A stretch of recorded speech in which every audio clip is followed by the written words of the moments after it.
So I did want to start with the art questions first, but before we get into that, I did want to ask you about the recent WAP video, right? Twitter, kind of like, wild stuff happens on Twitter, but I did want to ask you, why do you think that, like, overall, there's like a certain group, in particular group of men that feel ultimately like intimidated by women who talk about their sexuality, like they did in that song and the video with Cardi B and Megan Thee Stallion? Why do you think that is? Well, I'm glad you asked, because I have a very solid answer on that. I've been thinking about that a lot, and I think it just has to do with, it's no lie that men love women's sexuality, if that's their sexual preference, of course.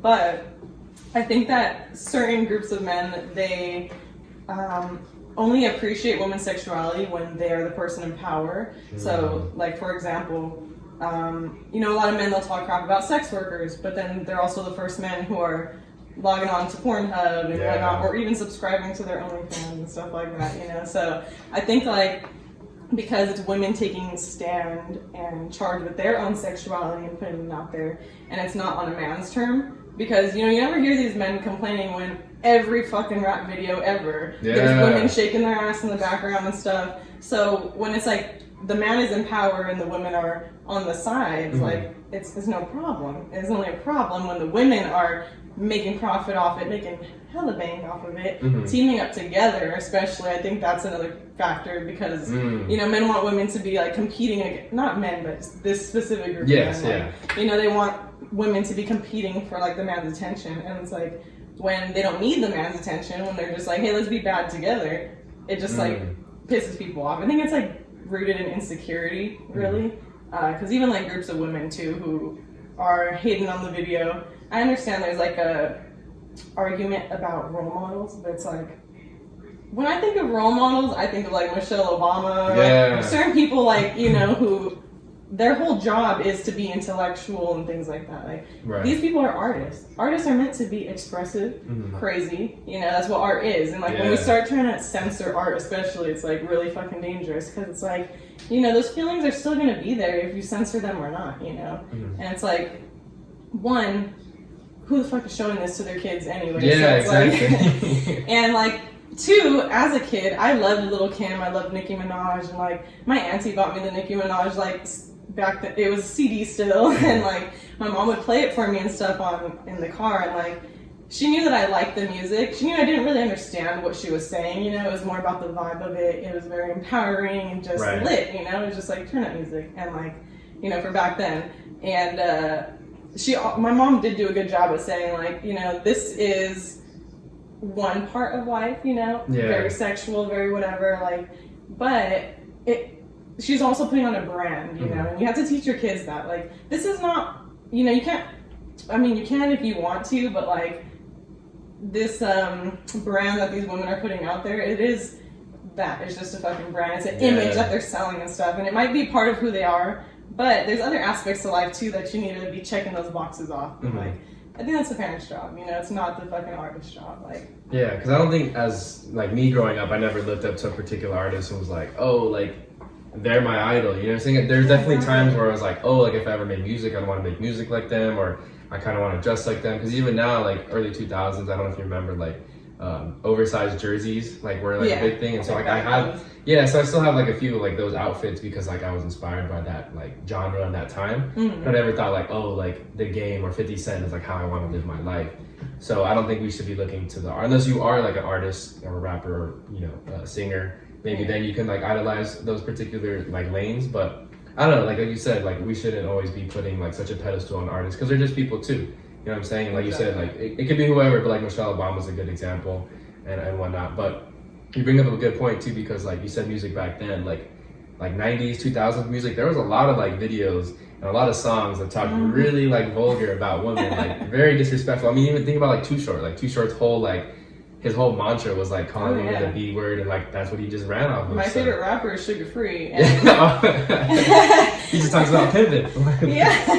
But it's just like a vibe, I'm not listening it so I can really learn how to be a pimp and stuff. It's just a vibe. It's just, like, certain music and certain things for certain occasions, like, and if that's his experience, like, he's only rapping about what's real to him. It's like, we need to not look at people and teach our kids, like, to try and be like those people, but it's like you can draw certain aspects from people and find inspiration, but at the end of the day, be you, you know? Like, if hypersexuality is part of your life, you know, if you're a very high libido person and you vibe with that kind of music, vibe with that kind of fucking music. If you don't and you're super vanilla and you get offended by it and you don't got that wop, then just don't listen to it, you know? Like, there's certain lanes for certain people, and like, just leave it as it is, and just, at the end of the day, it's like, just be your fucking self. Like, you know, these women, I mean, you can see I'm just in a t-shirt and stuff, but like, the confidence and stuff and the way that they talk about their sexuality and stuff, it's like, that is where I can draw aspiration from. But it doesn't mean that I have to be just like these people. It's like, you know, I draw from Michelle Obama in certain ways, and her education, and just like her moral compass and stuff like that. These women on their confidence and their sexuality, you know, you draw and pick from different people. But at the end of the day, it's like, it's up to you to I guess implement what you learn from these people by yourself. Like, you mentioned earlier too that it's because they teamed up, which I think led to like a bigger response. So do you think if it was just Megan Thee Stallion by herself, or if it was just Cardi B, like her own music video, wouldn't have garnered that much attention and hate towards it? 100%, because look at them individually as artists and what they're up about. Megan been on that freak nasty, like, and nobody was saying anything then, but how come it's when they team up together, like, and then it's also, you know, they put a bunch of other women in the video and stuff like that, and it's like, it is to a extent woman empowerment, and I see how people could see it as like degradation, like, if that's just how you see life, you know, but at the end of the day, it's like, you can tell Cardi's always rapped about things like this, Megan's always rapped about things like this, but all of a sudden when they do it together, oh my god, everybody's so offended. Everybody's so offended at everything nowadays. I was thinking too, because like we're in quarantine, maybe people are just, it's still like it's like a soft quarantine, but people are still like not that much to do, and like they're bored and they're just looking for something to hate on. I think that's why it garnered a lot more attention than if it had been like a normal year with normal circumstances. But still, it's kind of disturbing to see like how much hate was going on spread about it, and like politicians were talking about, like people like out of like the lane that had like no business speaking about hip hop at all. Right? Don't even get me started. It's like they're just exposing themselves, and it's like, well, if we didn't think you were probably vanilla in bed, now we know. Good point. You're just exposing yourself, but it's like, it's not your lane, you know, and it's like, I don't know, I think we're in I don't know if it's just we're in an era, but this is the only era I've ever experienced, obviously. But one thing I've noticed, like, everybody just wants to feel like included in something, and like they like to pick sides and stuff, like, and be like an extreme on one end or the other, and it's like, to live like a good life, it's just like, find the fucking balance for yourself. Like, True. I think social media has a part of that, because you get access to everything now. Like, think about it, like in the 60s, if that explosion in Beirut happened like a couple weeks ago. Like, if there was no Twitter around, like, do you think everyone would have seen it? And they probably would have played it, like, because it was such a big thing. Like, they probably would have played it on like the local news. But like local news back then, it was like at 5 and at 7. If you didn't tune in at those times, like, you probably missed it. So I think that, like, that's a big factor in it too. Is like everyone was able to see the video because of social media, because of Facebook, YouTube, Twitter, all those platforms. It gets spread so quickly, so everyone can be a part of it, you know? I think that it's a good thing and a bad thing, because like, I think our brains, you know, we're still like these primal beings of like being an animal, and we are meant to cope with stress in a way of like survival, but now we have like all this overload of like information, and like, you know, if you're every day on the internet and you're consuming and putting these thoughts, other people's thoughts, or just facts, you know, that you're learning out on the internet, like, it's a lot to take in. And like, we need to sit and process how we feel about certain things. And I think like, although I don't agree with Candace Owens, if you're familiar with her, one thing that she has said that is a good point is that like, there is this like rapid fire fucking opinions that we throw out on the internet, and you can just tell like a lot of people don't really think things out. Like, and that's where it could be a con, but then there's also a pro, because it makes us more aware, you know, more knowledge is power, so exactly, it's about finding balance, like I said. How do you like manage that balance of like not being overwhelmed on social media and your usage and stuff like that? As far as my usage, well, I guess I'll like kind of trail it back like 2 years ago. Rick is my boyfriend, for anyone listening. we not deleted, but we just kind of like deleted the apps of our social media, and we weren't on social media for a really long time. So I went through a period in my life where I was just living. I didn't know what the hell was going on. Like, I was just being, you know, and that's already stressful enough, you know, trying to just make it and as a young adult, you know. So I'm grateful that I got that time to myself. But then once I started art and my business, I was like, okay, it's a good platform to use. And after I kind of educated myself, like, okay, let me unfollow certain accounts and start following more of, you know, use it to my advantage. Follow other artists, follow entrepreneurs and stuff like that. Like, find the motivation and stuff. And of course your family and stuff like that. It's always good to see on the internet. But even when I started back up, like, even to this day, I don't keep my notifications on. I set my time to respond to messages, interact with other artists and whatever, you know, my friends. I set my time to do that, and then when it's time to work, it's time to work. And like, I don't get the notifications and stuff, and it's not anything personal. It's just like, I need to set this time away for myself to, one, be an actual artist, you know, paint with no distractions, do my YouTube channel, take care of crap in the house, and then like also bond with my partner with no interactions, you know. And I think like, if there's like, my number one tip is like, turn those notifications off, because it's very easy to get distracted, and then one notification, oh, this person liked my post, let me click on it. And you see what they're doing, and then you go on your timeline, and then it's like 2 hours have passed by, and it's like, time is the most valuable thing. And it's like, did I really just scroll here for that? Because like, that's what I used to do, you know? And like, even, you know, my boyfriend and I, we would just like sit there on our phones, and now it's like, I've realized our relationship has gotten a lot better being in the moment together, like figuring things out and stuff. Like, although we do have our times, of course, like everybody, but you know, that's how I found the balance. Is like, I had to step away for a little bit, and then I had to like reassert like myself and draw my boundaries for myself, because I'm a human. Like, I will sit there and scroll if I really like have the time. No, it's tough. I know, like during college, especially, I think I forgot what year it was, but like I was away at Sacramento. And one of the semesters I was like really struggling around finals time, and then I just decided to delete Snapchat and delete Instagram, kind of like you did, but off the phone, not like deactivate the account. But that, like, I realized I was able to get like so much more done. And then like the few years after that, like for Lent, because I was like born Catholic, I would give up Instagram and different social media, so I would do that. And I feel like now I've like become to kind of like where you, I turn off notifications. I set like a time limit, because you can set screen time and everything for your phone. So when I do interact, it's like I get in, get out, like respond to people I need to respond to, post what I need to post, but then like dip. Like, I'm not hanging out on there. I even tell her, like, I'll like see the first 2 people or like first 4 stories, and that's it. Like like that's what I limit myself to. So if you're not in those first 4, like, sorry, I probably didn't see your stuff. But so it's just, you know, just trying to manage that, because like it does get overwhelming at times. And I did want to ask you something else too, but I forgot. But I was gonna say, but how important is using those social media platforms to promote your art, something that you do as your livelihood? Oh, as a business, it is one of the most beneficial ways to like market yourself. Not only, you know, well, one, it's free. Let's just start with that. It's free, you know. Most people are going to go to your social media platforms as a business owner than your actual website. So, you know, learning to build a brand on there is really important.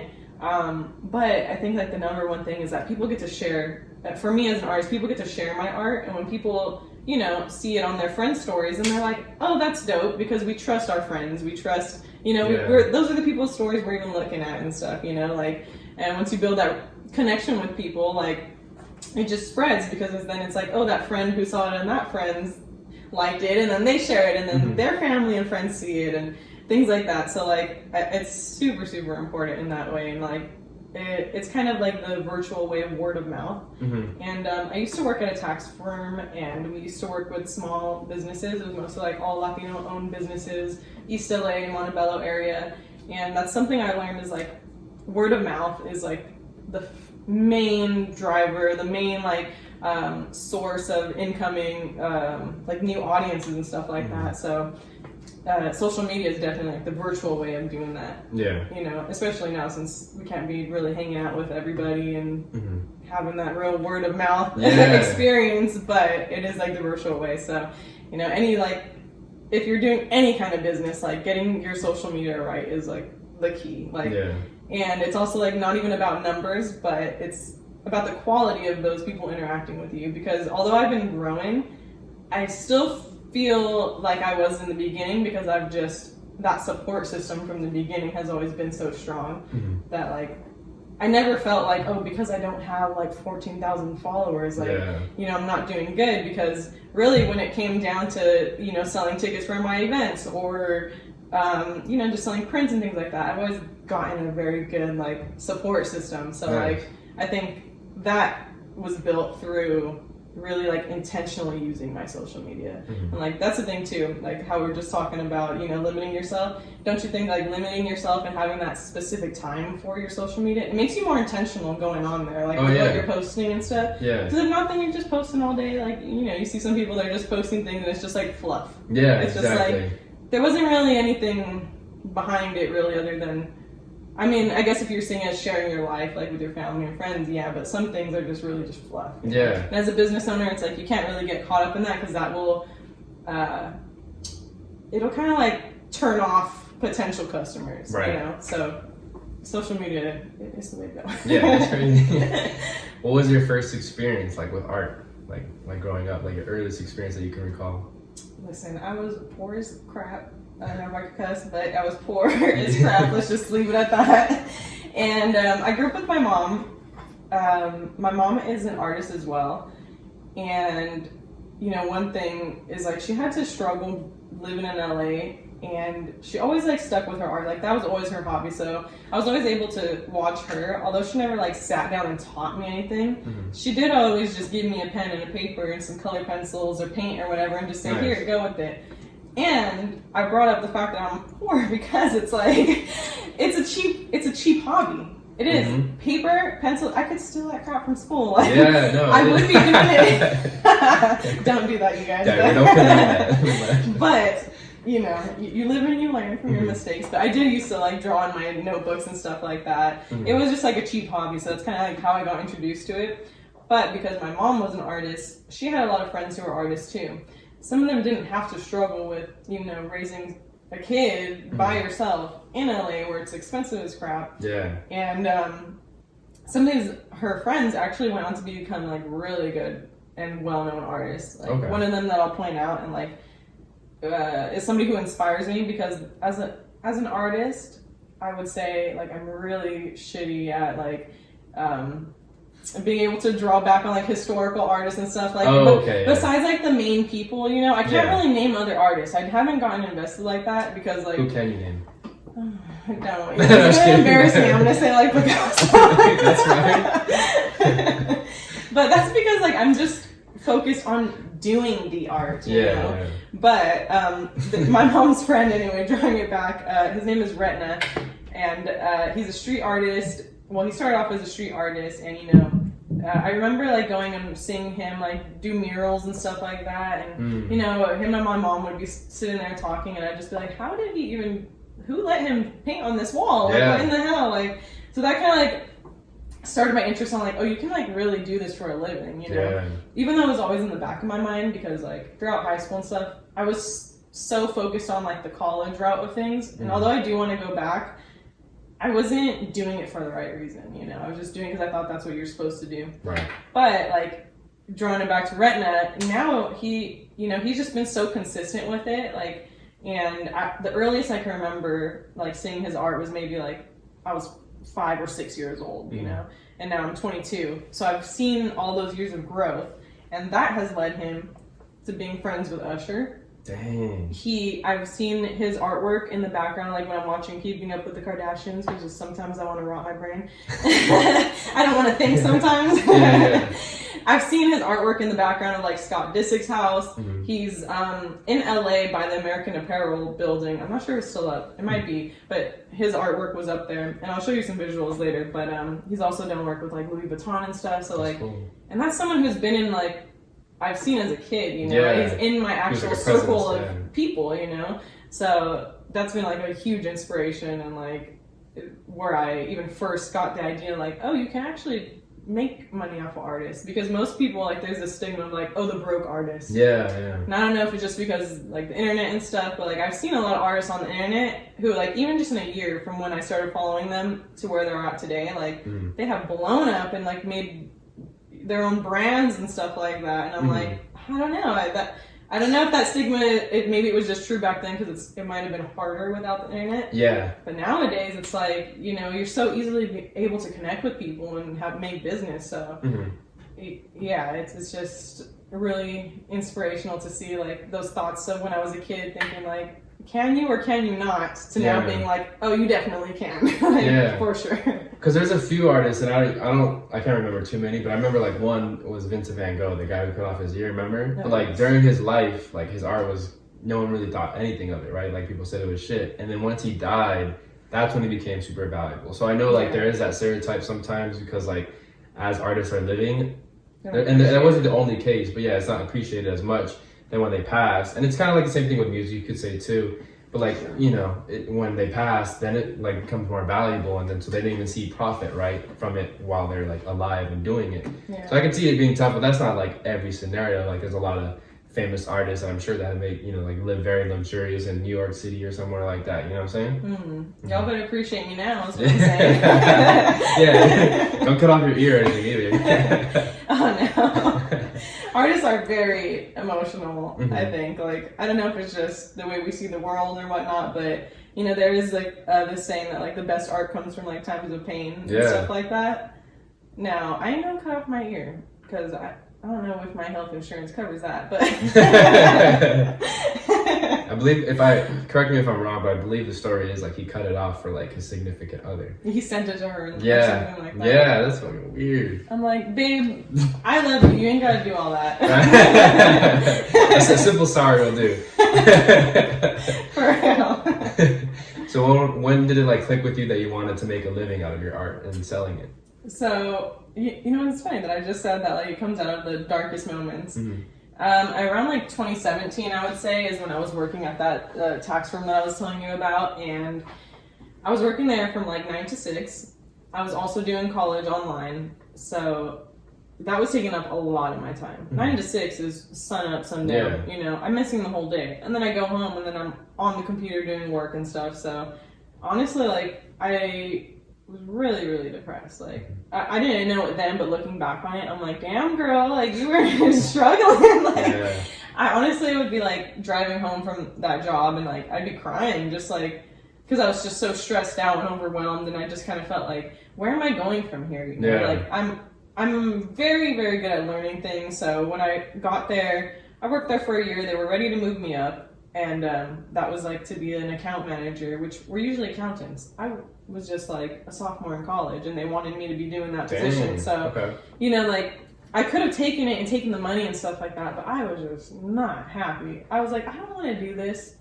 And, you know, I'm Latina, but my Spanish is not that good, and it took a lot of speaking Spanish and in that job too, which would like stress me out a little bit more because honestly, like, I'm a little insecure about my Spanish. Because just for like background, my grandma, she raised me growing up. She speaks Spanish, and then she moved away to Texas when I was maybe like ending my elementary school years. So that's as much Spanish as I got. You know, I can't really have an adult conversation in Spanish because I just never learned those words and stuff like that.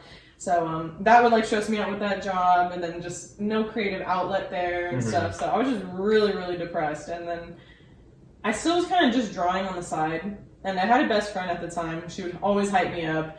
My boyfriend always hyped me up. And like they would tell me like, you know, you can make, why don't you like make money off of that, you know?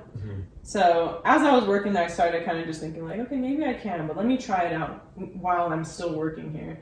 So I started posting things on the internet, and one thing that like I think this is the moment where I was like, oh crap, like I really could do this, is I was working on an Erykah Badu piece, and this was like right when I first started up my social medias again. So like once I had made that decision, like I'm not gonna be crying no more. And I mean I still am, but over different things. But like I don't want to be crying because I just hate the route that I'm putting myself in. Like I'm doing it to myself. Nobody's telling me I gotta work there. Even though there was like this pressure, I felt like I had to be going to school. at the end of the day, like once I stopped and I told my family, nobody really like criticized me or anything. So I feel like it was a lot of pressure I was putting on myself. Once I got out of that and started my social medias up again and started being more intentional about what I posted and stuff. I posted this picture of this Erykah Badu piece I was working on, and she commented on it. And she gave me some hearts and stuff. Dang, and I thought, like, she herself, like her. And I just thought, like, artist to artist, like, I love Erykah Badu. I love her music. I love her as an artist, and just as a person, she's just so unique. You could tell she's just being herself, like, very authentic. And just for her to recognize me as an artist back, I was like, oh my god, like, I was freaking out. I was like, no way, like, this is a troll account. Like, the verified, and they're like, clicking on it, going back, clicking on it. I'm like, what the hell? Are you for real? And I messaged her, are you for real? But, yeah, that was like one of the moments where I was like, oh, this could really pop off, you know? Like, if a very successful and well-known artist can acknowledge me, you know, like, I thought, besides the support I was getting at home, of course, but sometimes don't you think, like, they kind of gotta support me. Yeah. Like, even though I could tell they're being genuine, you know, just to have, like, outside influence, it does play a role in, you know, that confidence that you build up and, like, can I even do this? Yeah. So, like, that was probably, like, the main moment where I was like, well, let's go then. Shoot. Because I don't think, going back to, like, the support thing, I don't think my parents have ever said, like, hey, you suck at, like, whatever thing I've tried, you know? So that's one thing, is like, they always say you're good, so it's almost like when you get older, it's kind of like an empty compliment, right? Because, you know, there's like, they could really mean it sometimes, like the boy who cried wolf, right? They could really mean, like, oh, this is really good, but then you've been told that so many times, you're kind of like, it may be good, but you're like, no, I'm not, I suck. Yeah. So I wanted to ask you too, because like bigger picture, like schools across California, especially, like they're making a lot of cuts to art departments. Like, how do you feel about like just society kind of like I don't even know if that's the right word, but like they're just lessening the importance of art in society? I think that's real effed up, because I think that, you know, everybody is put on this planet to do something. And I think that something is whatever the F you want to do. And, you know, there is some people who they just want to, and not just art in like painting the way I do it, but just art in the bigger picture. Like, there's people who want to just sit back and play the guitar all day. And like, that's bringing something to the table, even if they're not becoming a doctor, you know? Yeah. Although, of course, our doctors, especially now in this time, you know, they should be like, praised, but it's like there's certain factors to life that we need to like balance ourselves out, and art is part of that, you know. And not only because most artists express and they commentate on like social issues and things like that, and it's just like a more creative way to do so, but you know, for kids, it's like if you're limiting them to what their options are, you're gonna get a freaking generation of half-assers. And that's exactly what I was. I was a half-asser. I was in honor roll. I was in academic decathlon and stuff. But even that, I was like a C average of those. Like I was in the AP class, but I was on a C average because I was like, I'm not gonna do all this extra work. Like, I'm still gonna fucking pass. Like, you know. Like, and that's because it wasn't my thing, you know. Yeah. But in like my art class and stuff, I'd sit there and I'd get all into it and whatnot, or. I would say like my two big things are like art and just communication in general, like public speaking and stuff. So I would take like, you know, the things I was interested in very seriously. So when I was in academic decathlon, I would win like a lot of medals in speech, and it's because I was like interested into it. I was probably because I was good at it, but then I wanted to be better at it. But everything else, like I'll tell you, in academic decathlon, it's just this program where you have 10 different subjects, and you have a team from every school, and we compete, you know, the freaking nerds against the nerds. And like, although I would do so good in speech, I would just fuck off in the other subjects so bad that I got the worst. I got a gold medal in speech, so I did in the top of the speakers. Yeah. I got the lowest score in math. Dang. The lowest. So you can see, like, you just create people who just half-ass shit because they're not into it. Like, you can't just force people down a path they don't want to be in. Right. I definitely think they need to get on that. And I mean, it's a really big conversation, because it's like, what do we spend our taxes on and whatnot? And it's like, honestly, if you want a freaking better world, it's like, even at my age, there's a lot of people we're already a little bit fucked up. Mm-hmm. And there's a lot of things you can prevent by like starting at a young age. And I know like you work with kids, so like I'm sure you see it like firsthand, you know. And just for me and like my little siblings and stuff like that, or just thinking of myself as a kid is where I draw upon that from. But I think like they definitely need to broaden the horizon of options like growing up, because it's like what, doctor, lawyer, teacher, you know. And there's so many damn things you could do in this world. Yeah, like, there really is. It's too many. But it's like they shouldn't limit. Like you said earlier, like the whole like you have to go to college route and like fit this particular mold. Like even college isn't for everybody, but it's like so pushed on by not just parents, but like outside society and like outside family members too. It's just like go to college, and then once you graduate college, you realize like, oh, it's not like boom, you get like, you know, copy and pasted into this dream job that you wanted. Like you're kind of doing some shitty stuff too. So it's kind of like, what's the point? You know what I mean? It's not even very rewarding. Maybe in long term, like, yeah, but sure, but like people like us, like we don't see the benefits, obviously, like right now, right away. Yeah. For the whole like spending, you know, because what we spend 12, and if you finish college, it's like 16, 17 years like at the minimum that you're in school your entire life, and it's like all you know. But sometimes it's like you leave without it, you're kind of like, what the fuck, you know? Like, why did I spend all this time here? And they teach you a bunch of things like calculus or whatever, like sometimes math that aren't even applicable like in real life and real world situations, you know? Yeah, that's definitely true. That's part of the reason why I dropped out of college. And it's like, I think also one thing that they don't teach you is like, okay, college is not for everyone, but it's also not for, even if it is for you, it might not be for you in a specific time. Yeah. So I dropped out of college in my sophomore year.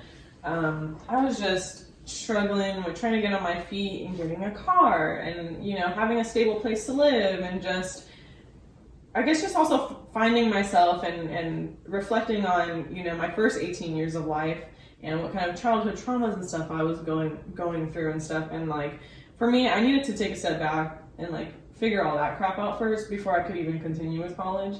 You know, although I dropped out, I never like said I'm never going back. I just said I'm just kind of at the point where I'm like, it's not for me right now.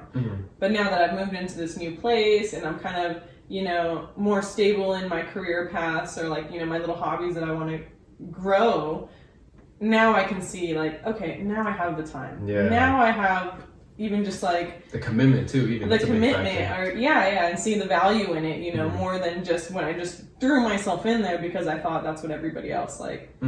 I just thought that was going to be the thing until I started thinking like, I don't want to be in an office. Like I want to be in my own office, but just like in a cubicle and stuff. Like it's not for me. Like I had to really take a step back and reroute myself, and that's okay. You know, like when I was in college, I did see that there was people of all ages there, and it's like, I think that needs to be stressed more. Like sometimes you need to take care of yourself first, and then move on to the next project. You know, right? But it's not talked about. Like I think it's probably because they make a lot of money off of it. So 100%. It's definitely that plays a role. So they want you to get thrown in there, you know, just like your doctor wants you to take all the freaking pills and stuff. They don't even tell you what it's for. So I think it's like a similar system, and I don't know how to. I don't have the answer on how to end that, but it's a conversation that definitely needs to be had. Like, because it's tough to say, like, to take an 18-year-old, or some people are older, so 19, or some people are younger, 17, but it's tough to take them to a campus and, you know, tell them all the different things that they offer, and then say, hey, you pick one that you want to do for the rest of your life. Like, that can be kind of intimidating. And like, I know for me, like, I went to the community college route, didn't really know what I wanted to do, but then like at a community college class, it was communications class. They told me you could do like the whole broadcasting route through communication. So I was like, oh, that's kind of cool. And I kind of used that as like my inspiration to get into the field that I wanted to get to and eventually get my degree. But like, had I not done that, like had I gone straight to a 4-year and like predicted what I wanted to do, like maybe chose the wrong major or whatever. Like I know a lot of friends that when I eventually transferred to SAC that were freshmen, the incoming freshmen that are still there now, 5-6 years later, still don't really know what they want to do, still like switched majors a few times. Some of them have dropped out, some of them gone to the junior college, and it's kind of like, not that that's bad or anything, but sometimes it's a lot to take in, especially if you go away from home. Like you get a lot more freedom, and sometimes kids don't have the discipline that other kids do, so it can be very intimidating. Like it's not a huge deal if you don't go to a 4-year university right out of high school. Like you said, it's like, it's always about the timing. Like it's when it's right and when it feels right and when you're ready to commit and you kind of know what you want to do and go there for. that's what all that matters. Because I think a lot of people do like clown like the people that like are 30 that are finishing up college, but it's like everyone has a different starting point, you know what I'm saying? So as long as you get it done, like I think that's the biggest thing that matters, and as long as you know what you want to get done too. Yeah, definitely.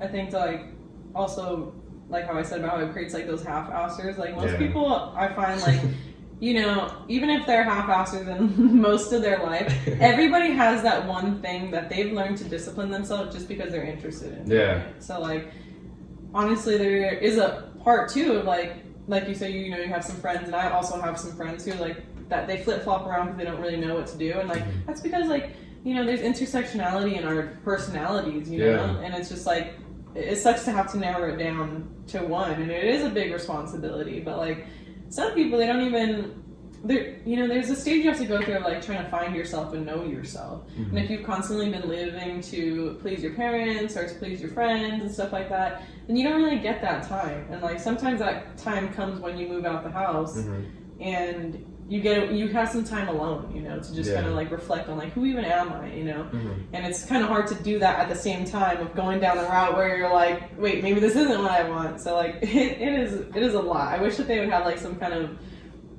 like self-help classes or something in school, like, or mental health or something, because it's like there's just so many thoughts that come into our head, and like what most people don't realize is like you are not even your thoughts, like you are the person who observes those thoughts and the analytical mind of those thoughts, and like some of us don't have the time if we're just struggling to freaking eat and get to work and get to school and get to hang out with your friends and stuff. Like, we don't take the time back to even find that in ourselves. I wish they would like start a class. Like I would love to one day, like if I could, like in an after school program or something, because like I wish somebody would have told me, because then when you start in your 20s, it's like, I have 20 freaking years to reflect on, and it's a lot. Yeah. Especially 100%. If you've gone through some things, like it is a lot to take in, and like people just expect to throw their kids out into the world, and it's like maybe some parents, they don't realize it's like your kid is your kid. Of course you're going to be so affectionate and stuff with them, and I'm not a parent, so I'm not going to speak on what makes like a good or bad parent, but I do want to say something that made my dad a good parent in one aspect, is that he always like treated me like an adult. Like he told me like I'm putting you out into the world, you're going to be an adult, like so I need to start treating you like that. And it's like I guess that starts with like having to realize that in yourself, some people are just not there yet, that's important. I think I'm very hopeful like the future is going to look better from that psychology mental health perspective, because I just feel like a lot more people are studying that field and getting degrees in it, to where I think like in high school I remember we had like a few counselors and I think maybe like one psychologist on site. But hopefully, like in 20 years at a high school, there'll be like 20 psychologists on site. Because there's at least our high school, we had like almost 1,000 kids, so it's a pretty big high school. Like to have one psychologist to deal with everyone that wanted to come in, like that's a fucking shit ton of people. She's going to need a counselor. Exactly. That's a lot of energy. Exactly. So like just the more resources you have, especially like people in like lower socioeconomic communities. Because I feel like even where I grew up in Santa Ana, or where I work now in Garden Grove, those kids have like way harsher backgrounds than sometimes other people who grew up a little bit like in wealthier areas, right? Not saying that they didn't have, mental health or trauma that they experienced as well, but it's different kind of stuff. You see people dying, you see people on drug abuse, you see people getting taken away, deported, put in jail, and it's kind of like that shit all affects you. But as a kid, sometimes I feel like I've learned working with kids that sometimes the quietest ones I have seen the most, and that's why they're quiet, because they don't know like how to process everything that they've seen. Because they still have young minds, young brains, and they don't know how to do things like that. So it's kind of trippy. Like even working with kids like opens your mind about certain things. But definitely like I think art's like a great way to express stuff too. Like that's one thing I always try to push on the kids, is like writing and like journaling and poetry. I feel like there's no wrong way to do it. Yeah, exactly. So it's like you just are able to fully express yourself with the freest form of it, like without someone telling you like, that's wrong. Like my math teachers to me all the time. I'm just kidding. But that's the thing I would stress too when we do art activities, and like, sure, the goal was to try and make it look like this model that I printed out and hung up on the whiteboard. But if you get it something completely like different too, like that's fine. That's like your perception of it. And at the end of the day, like that's what art is, whether it's painting, sculpting, making music. I mean, think about how many people in music have made music different than the norm, and then that creates its own little subgenre, right? Yeah, so it's like, true. you know, think about like the Beatles. They were very experimental, and now there's like a lot of similar sounding to the Beatles. So it's just, there's always gonna be people who push the button and create something new, and that, who knows, that might stick and be like its own little genre. And our perception needs to be valued like so much more, just as humans. I feel like that's all you can bring to the table, and it's a lot. Like, you know, we all make our choices based on whatever we've experienced in this life, and if we don't value that our perception is unique and valuable itself, like, then we're not going to be able to present it to the world and, like, you know, just share that aspect of ourselves. Like, even if it's like you do work at an office job and y'all are trying to figure out like what's the most efficient way to get something done, like, you've experienced something in your life that you might have the right answer for that situation, you know.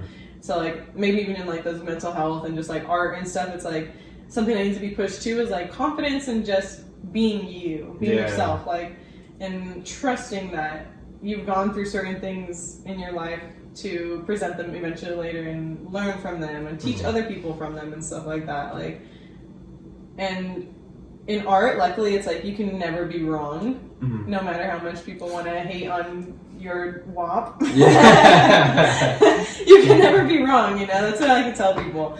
And like, that threw me off track. Now I'm thinking about that. But you know, you can never be wrong in that aspect. But like, even in aspects where you can be wrong, you know, you make the bad decision, or you know, you take the longer route to something, like, that's okay too. Like, just keep pushing. Like, I think like we're in such a society that just like wants to like punish people all the time. Yeah. Especially like how you're talking about kids, you know, that they're going through certain things and then they lash out, you know, like even for me, like I was going through my parents not being together. My dad was all the way in Florida, starting, you know, a new family from in my eyes.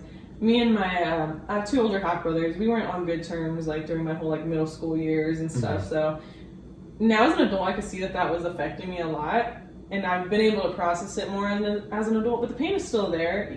But as a kid, you don't know how to process that pain. So, you know, I was stealing from Stonewood Mall. Yeah. I was just hanging out with people like because I didn't want to be at home, and I was just trying to like escape and stuff. And like, I would get like punished at school and stuff, and like, I would even think like, am I just like a bad person? Like maybe all this is happening to me because look at what I'm doing. Yeah. But it's like, no, I'm doing all this because of what was happening to me. Like we don't like empathize with kids that way. We just think like, no, they're the bad one. Like that kid, whatever, he's choosing to be like that. And it's like, we don't take the time to, and maybe we can't because, you know, like you got that one counselor to 1,000 kids and she's like, I don't even know where to start. Exactly, right? That's one thing I didn't like about how they punish kids in school and then eventually like punish people in like the real world and like the prison system and everything, is that they like, if you're bad, they throw you in, but they don't tell you why you're bad. They don't try and rehabilitate your bad behaviors. But then when you come out of detention, or you come out of prison or come out of jail, you have that same mindset, and then chances are you're gonna probably do the same thing and get back in detention, get back in jail, get back in prison. And it's like, that's just like an ongoing cycle. And I remember I had to have like some real like one-on-one conversations with kids in a program that I'm in, even though it's just after school, like, you know, kids will act out and you have to tell them, like, or at least I would, because I feel like the other staff sometimes, hopefully they're not listening, but like they wouldn't just make the effort to even do that, to call them out and say, hey, this is what you did wrong, like I can't have you do this. You know, learn from your mistakes. This time you know, hopefully next time you do this better, and we're gonna like keep you in. But like I don't want you to follow down this path to where you keep doing bad and not never learn from it. And I feel like, you know, like I got really good responses, so it just made me realize, like, damn, like, are the teachers and principals at these schools like not even telling them the kids that like minimal stuff? So it's just kind of like shitty. And like, again, it goes back to prison. I know it's something that you've talked about and feel passionate about. And it's like I've had family members that keep going in and out of prison, keep going in and out of jail. And it's like, why? But then if you think about it, like the system, it's not meant to rehabilitate. It's just meant to keep you in there. And, you know, a lot of people do come back rehabilitated, but a lot of times it's off their own, like, self, you know, like self-motivated. They had like a soul searching or whatever, and they start reading different books or whatever. And it can happen, but a lot of times it's self-motivated, not like the institution of those places. Yeah, definitely. And like, it's great when people are able to do that, Mhm. you know, that shows a very strong mind, but we can't like expect everyone to be like that because we don't know what everybody has gone through. Mhm. And it's like it's sad, you know, there is a factor of like self accountability and things, but sometimes if you're just like constantly being kicked in the freaking ass like Mhm. over and over and over, like it just makes it harder and harder to get there, you know, Mhm. to even find that like accountability of like what was my role in this, you know. Mhm. And maybe it's like I didn't even have a role in it, you know. Say like you're just dealt a really bad hand of cards. Mhm. Maybe it's like even just realizing like, hey, I didn't have a role in that, but like now I have the opportunity to react from those things. But like if it's just constantly happening to you over and over and you don't get the time to even think that, like how can you expect these people like, you know, to get rehabilitated like by themselves, you know? Yeah. It is really messed up, but like although I do believe that there's some people who care and like there's probably people who are, you know, in that line of work who think that they're doing the right thing. Mhm. A lot of it like might be out of their control, and if we look at a bigger picture of it, like because they're making a lot of money Yeah. off of Yeah. one, it's like they're spending a lot of money, which is weird, but like corporations who like own private prisons and stuff like that, they're making a lot of money off of keeping these people in there. Yeah. So it's like that's what the motive of keeping them in there is, and that's already really effed up. But then just like pile it on top of there, and then we think like who are we trying to keep in there? Yeah. What kind of people? Mhm. People in low income, you know, areas, and who are the people in low income areas? A lot of black and brown people, Mhm. and it's like, you know, my last YouTube video, I really went into this because I come from a very wide ethnic background, and I have family who are Latino. I have family who are just really white. Mhm. And you know, that being really white doesn't have anything to do with your character, but it does have to do with something on how you experience the world and like your perspective and stuff like that. And so like, you know, ever since things have been in the public eye, and you know, maybe it's gotten more attention because we're all stuck at home on the TV and on our phones and stuff, Yeah. it's also like given a lot of people the opportunity to give their opinion. Mhm. So it's something I've had to like think about a lot, and I've tried to like educate people. I think in the beginning I was doing it very angrily, and like naturally I just cuss a lot as a person. Yeah. I'm very like colloquial the way I talk. Like I just talk to everybody like they're my fucking homie, like, you know. Mhm. But I can see like my anger might have been overtaking my message. But now that I've like had some time to like process on it, I'm kind of like learning to navigate myself into a place of like educating these kind of people. Yeah. And it's also, as much as it's like not someone's fault to be like born black and get discriminated against just because of your skin color, it's also like not these people's fault that they were born into a system that benefits them. Mm-hmm. And it's a lot harder to see when something's benefiting you, Mm-hmm. you know, especially if you're someone who's like all for self accountability. You're like, I got myself here, like what are you talking about? Like even if you came from, you know, you're a white person who came from the hood, like, you know, they want to say like, what do you mean? Like I was born in this situation too, like I got myself out of there. But you know, although I want to be angry and be like, that's so fucking stupid, like now I'm kind of saying like, okay, it's also not their fault that they're like this. So like, how can I help be more proactive in this, you know? So like, even in my last video, I like purposely didn't put anything in the bio, or I kind of did, but it wasn't like very direct on what I was talking about, you know, about just like Black Lives Matter and stuff like that, because like my whole agenda was to kind of trick people into like hearing me out. Yeah. Because like some people, they're just like, I don't want to hear it, you know, so they won't even hear you out, and then you just stay ignorant, you know. Yeah, the tunnel vision, you know. Yeah. So I kind of like tried to start the video off like nice and lit, and then I just, you know, swooped my way into getting my point across, and like I was hoping that would help educate a little bit. Like that's the path I'm on right now for that. But that conversation can go so deep. It goes in like so many directions of racism, capitalism, and just a lot of different factors. Everybody's moral compass is different too. Yeah. Why do you think it is that people can be so closed-minded and like stuck in their own world? I think like just as a human, everything that comes easy in life is like probably not the right path to go down, you know. And as humans, of course, we want to like live in comfort and do the easy thing and stuff, you know.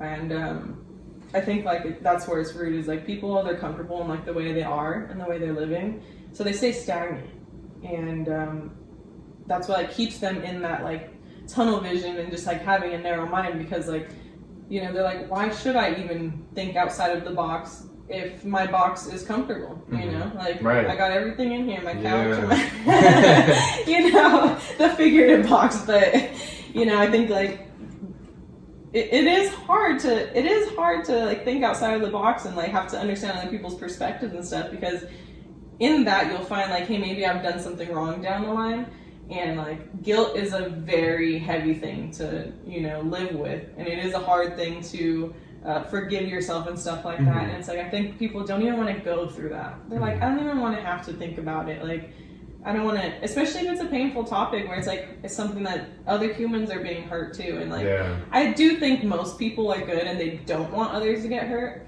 but because they're so comfortable in the way they're living, they won't even like, you know, be open-minded enough to have the conversation to stop that. Right. Like, you know, that's why there's a lot of people who are like, all lives matter, like, you know, we should just treat everybody equally. Yeah, like that's what we're saying. Yeah. But how do we get there is we got to get down to the nitty-gritty and talk about the stuff that people don't want to talk about, because it is painful. It is very painful to hear that people have been treated a certain way, you know, and if anybody has any kind of empathy, like you'll understand that. But like, people, they don't even want to feel that pain, so they just kind of block it off. It's like it's just like a way to protect themselves in a way, like to that uncomfortableness of life.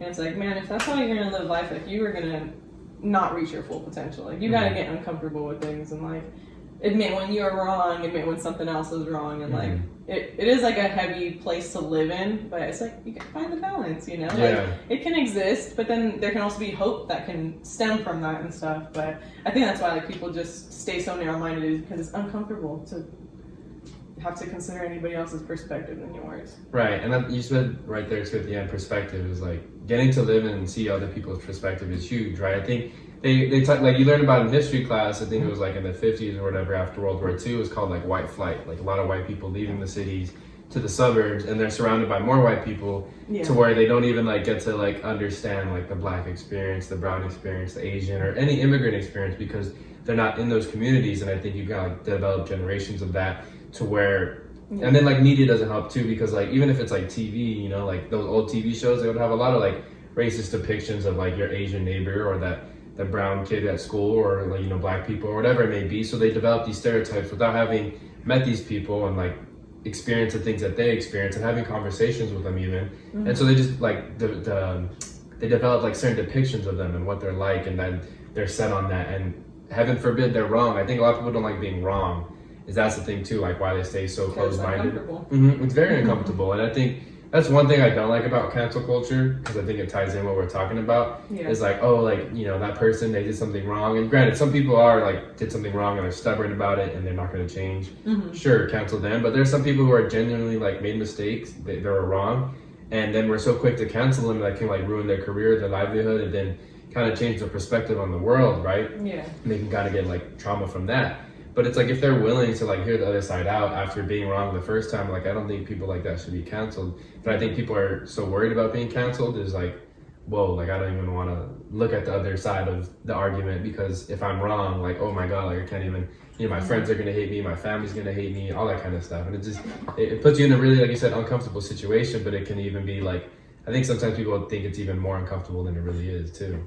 Yeah, and it also like hinders progress in the sense that like, cancel culture like keeps people to themselves, because like you said, they're so scared of being canceled. Like, you know, sometimes we need to have conversations where we are wrong to get these ideas thought out and processed and stuff like that. But like, if you're not even, you can't even talk about it because someone's gonna attack you on the internet. First of all, like Tyler the Creator said, like, what even is cyber? Like, close your damn computer, I'll block you. Like, you know, like, but like, It is really that cancel culture is really dangerous in that aspect as well. It's like we can't even talk about things. Mm-hmm. Like, how is there going to be progress? Because then these people who are scared of being canceled, they're going to live in that mind forever because they never got to really process those thoughts and emotions like in a healthy manner, you know, and talk about with other people because they're so damn scared. Mm-hmm. And like one thing we need to not revive, but like just get it to start is like redemption culture as well. Mm-hmm. You know, like I was listening to Oprah has a podcast called Oprah. It's like super soulful conversations, mm-hmm. and she talked with Perez Hilton. I don't know if you're familiar with Perez Hilton, but he was like he had like an internet blog and he just kind of talked crap about celebrities all the time. Oh, okay. But he would do it like very maliciously. Ooh, like, okay. Like the like, soap, but like more like worse. Like just. Sometimes he would be like have a valid reason to say something, but like he would go off, and it's like I get it because that's his brand, and that's how he's getting the clicks. And as a journalist, you know, but it was also very harmful because like as he got bigger, then these celebrities are seeing that, and like these are people too, you know, and like that also doesn't give those celebrities a lane to grow from whatever he's criticizing them from, you know, because he's almost being the canceled person. But then he kind of got canceled because it's like, dude, you're being an asshole to everybody. Like, and he went through this whole thing where he kind of had to like learn, like, you know, what I say does matter and stuff like that. But like, you know, although there's a lot of people who still don't like him, like, I think he's a good example of like, people can change. Like, and honestly, like, I can't speak for anybody else but myself, but I have done some shitty things in the past. Oh yeah, I have 100%. Really said really harmful things to people, and it's like even if they kind of like elicited it out of me, like they, well, like they started it, but like even if like you know, I did have like a background to defend myself. It's like I didn't even take things that far sometimes. You know, like sometimes I would say like very harmful things in the past, and it's like. Now as I've grown, I've outgrown that, but I would hate for someone to hold on to that and think of me just because of that one thing I did. But like you said, of course, there are some people who they do bad things and they just continue to do it. Of course, let's cancel them. They're horrible, but like we can't just be so quick. It's like that, like I said, that rapid fire opinion, like, and then this whole sense of wanting to be included in something. Like, hey, look, guys, like I'm the hero. I canceled them. It's like, maybe that's not the way to do it because it's like. Now we shut that person up, but they're still thinking that way out in the world, and that's what's dangerous. And they can harm someone else, whatever it may be, you know? Exactly, and that's what's really freaking dangerous. Yeah.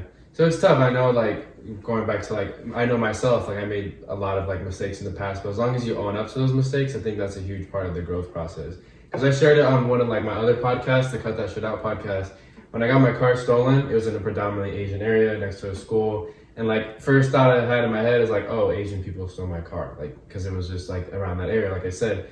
And you know, and like I later found out, I think it was like 2 years later, I found out like a Mexican gang stole it, and so I was like, but it went full 360 on that, and like, exactly, like you know, what I mean? So it's like, how did I was so mad at this group of people for such a long time, and then later found out that it was like, people that like. You know, my ethnic group, they were the ones who stole it. And it could be, you know, something like that. I remember that like gave me like a really big reality check. Because like, wow, here I was so quick to assume someone. Here I was so quick to like judge a group of people. But I learned from it for sure. And like, that was like 19-year-old me. So I'm not like that anymore. But if I had been canceled at 19, theoretically canceled at 19 for doing something like that, who knows if I wouldn't have grown and been this way as a 25, 26-year-old. So it's just... It's all about the growth process as long as you can like own up to your mistakes and kind of like learn to grow from them as well. Yeah, definitely. I mean, I think one of the laws of the universe too is like if you don't learn from something, it's going to keep throwing it at you over and over and over until you learn until you learn from it. And I think like one thing like a lot of people need to do, and this is like including myself in the past, even like myself in certain situations today, is like we need to humble ourselves. Like.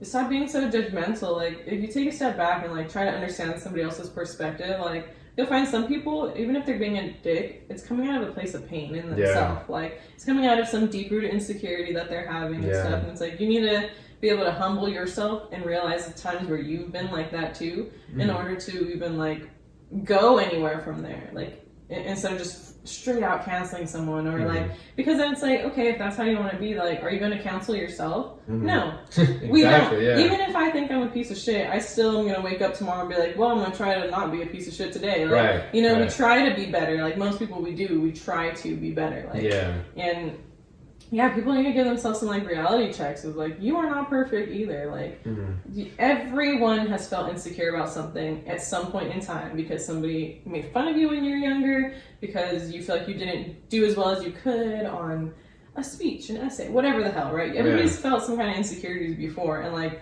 a lot of our problems in this world are stemming from someone's insecurities, and it's like, don't be judging them and like, well, don't be like, you're insecure, like that's gonna make it worse. But like, find the empathy, you know, behind that, and then from there can we have like a productive conversation. But this whole cancel culture, I you know, as my YouTube platform has been growing a little bit more rapidly, I've like had to ground myself and say like, one thing I will always do is like stay true to myself, because one, I have a life outside of the internet.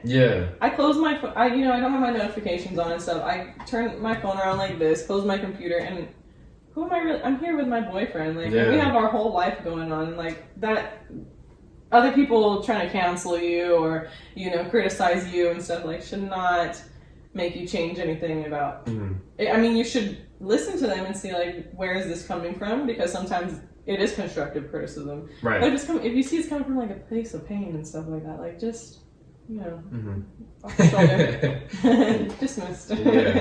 You mentioned the YouTube channel, and when you first told me about it, you like described it as a secret channel, right? But now I've seen you be able to like post a little bit more and kind of a little bit more open about sharing it. How did that, like, when did that switch for you?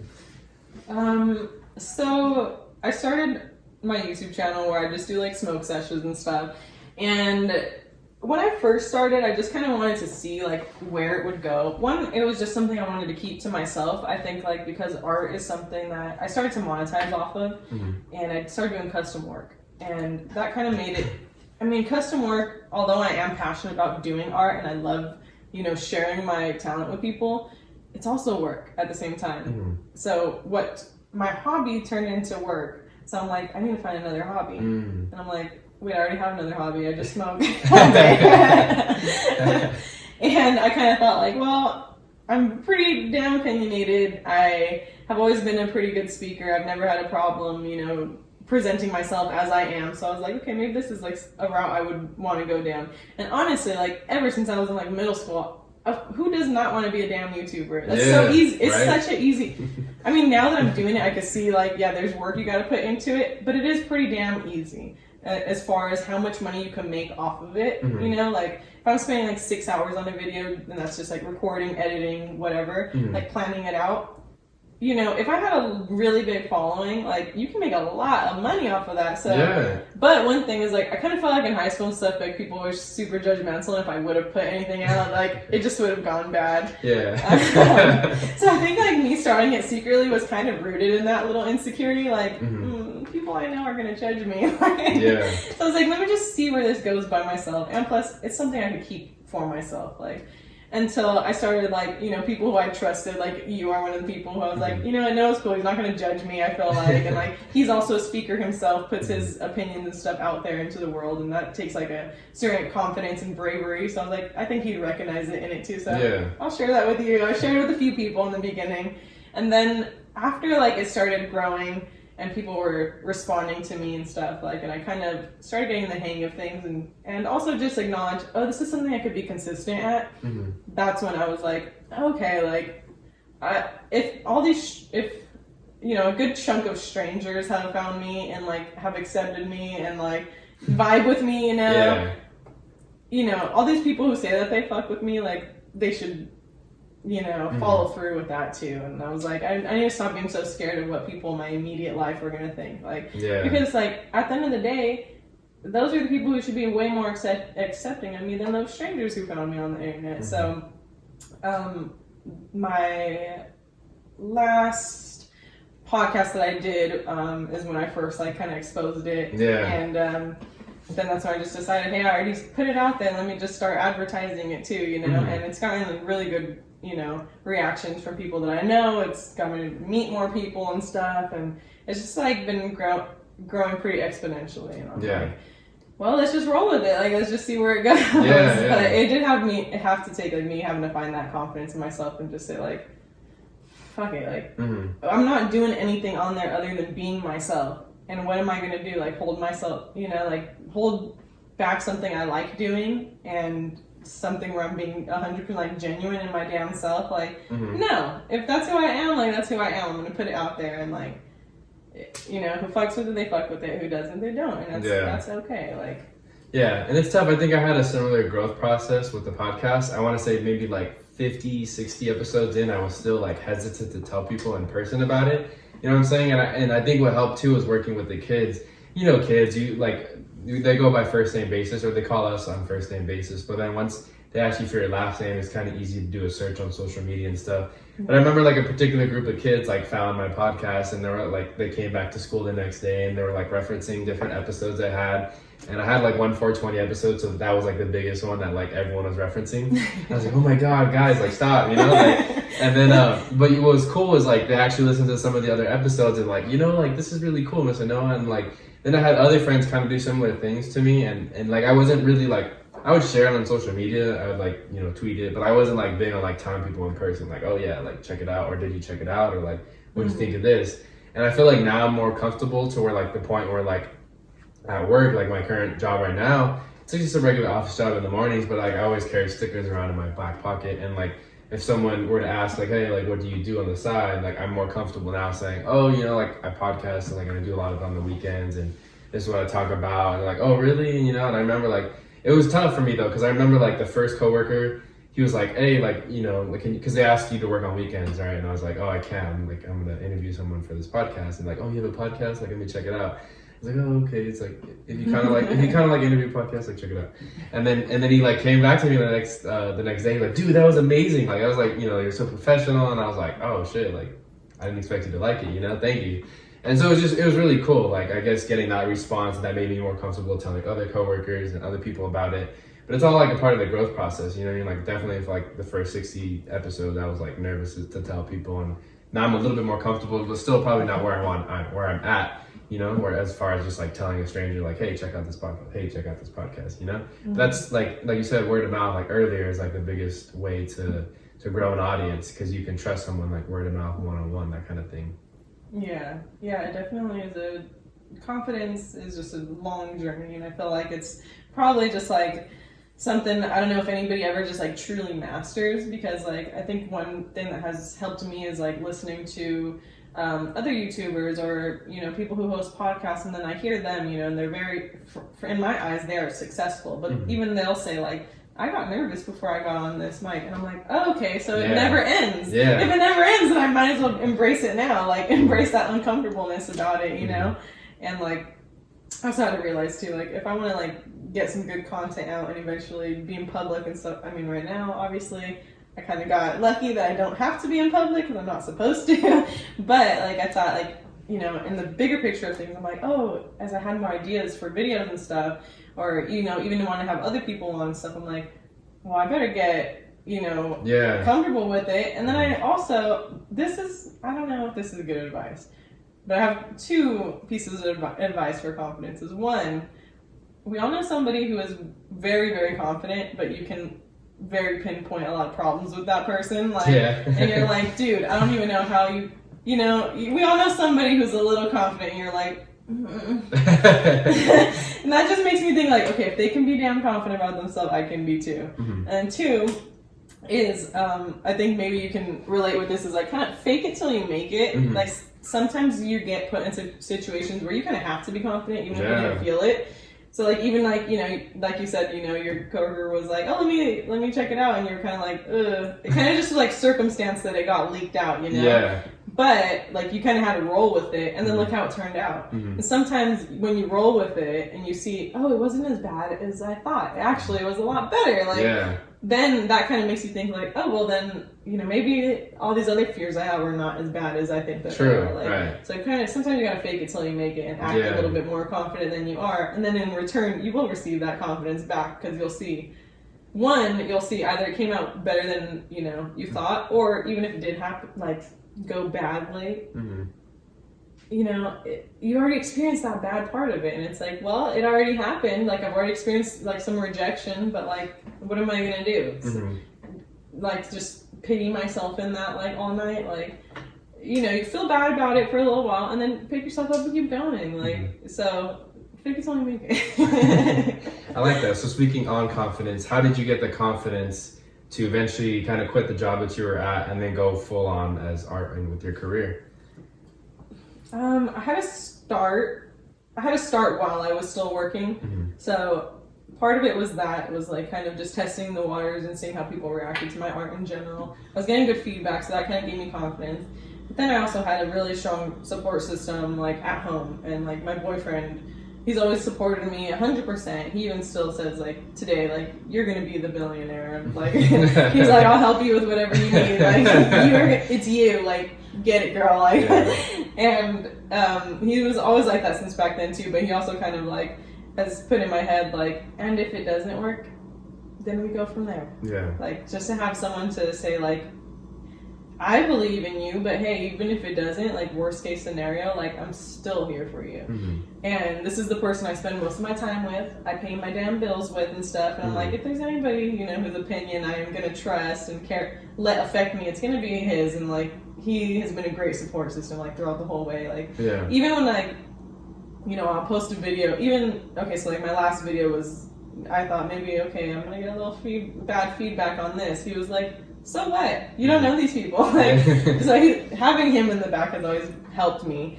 But just in general, I've kind of like developed confidence like at an early age. I don't know if it's just something you're born with or what. Like, but I had to move a lot growing up. So I was born out in Mission Hills, which is out in this area. But I've lived in City Terrace, East LA, West Los Angeles, La Puente, Montebello, Pico, everywhere in LA.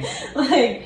And that meant I had to go to a lot of different schools. I had to always introduce myself and be the new kid and stuff. And like, even though like if kids would pick on me and stuff like that, like it might have affected me, but I kind of did the fake it till you make it thing where I would be like, no, it doesn't affect me. Like, stand up for myself and stuff. And like, I think all of that kind of helped me nowadays, Yeah.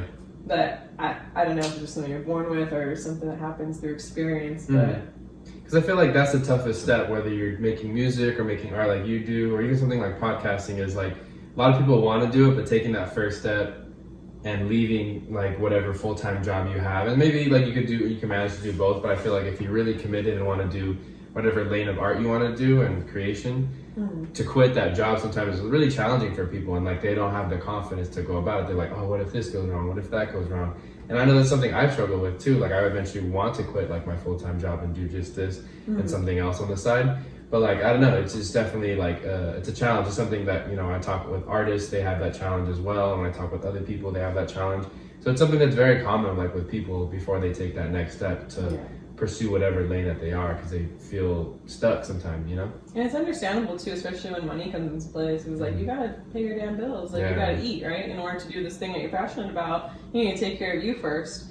But I have a video on my channel about like me quitting my 9-to-5 job, and I think like one piece of advice I gave in there is pretty much like, if you're already living this lifestyle and you don't like it, and you know that there's something else out there for you, you can start planning while you're still in that struggle phase. Like, start saving up a little bit of money, or start trying to make that side income so that you can, you don't have to just quit the full-time job and go straight to being a full-time entrepreneur. Like, even myself now, I'm still working part-time.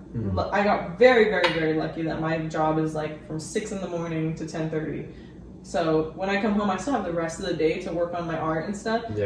But, I'm still not there yet, and that's okay. Like, so you kind of have to like move with phases and kind of just plan ahead, like, and it's part of it too is like, this is the one life that we're gonna live, and like, you gotta take a risk on yourself. Like, no one else is gonna take a chance on you if you don't take a chance on yourself. And like, my biggest thing in this world is, and I live by this every single day, is that success is when preparation meets opportunity. All the success I've gained today, even if it's in just, listen, I was living in garages with my parents, like in just back homes and just a little studio, growing up. And so for me, even just having this new place with 2 bedrooms, 2 bath, like, this is an abundance for me. It's a big thing. And like, how did I get here? How did I get to the success? I had to prepare myself. I had to save and budget and whatever. And then one day we saw the opportunity, you know, we were looking for months, and then we saw this one place, and like